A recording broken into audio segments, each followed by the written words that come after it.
السلام عليكم الناس الزوينين. اليوم غادي نوريكم كيفاش ديروا بيف ويلينغتون وبالطريقه ديال لا فورست كيتشن ديالي. اول حاجه هنا عندنا اللحم ديال البقر كيكون طري بزاف باش يجي يذوب في الفم. وهنا الشامبينيون ايح غادي نفرمو ونسوتيهم باش يبقاو ناشفين. وهاد العجينه المورقه هادي اللي كدير داك كريسبي اللي كيخلي لا بيف ويلينغتون يجي واعر.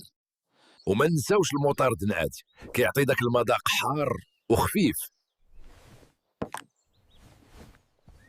بطبيعه الحال البيض باش ندهنوا به الوجه ويجي اللون ديالو ذهبي.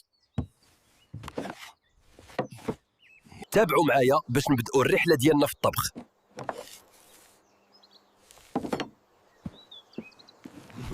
اول خطوه كنبداو بتتبيل مزيان، ملح، ابزار وشويه زيت الزيتون. دابا نحضروا حشوه الفطر السحريه، نشحروا الفطر والبصل حتى ينشفوا.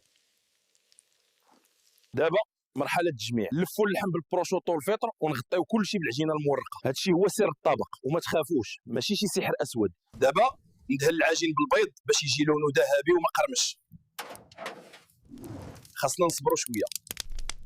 دابا ندخلوها للفران نخليوها طيب تتولي ذهبيه ومقرمشه كانها سحابه من الجنه ولكن قابله للاكل. وها هو طبق الملوك واجد، بيف ويلينغتون أصيل، شهية طيبة.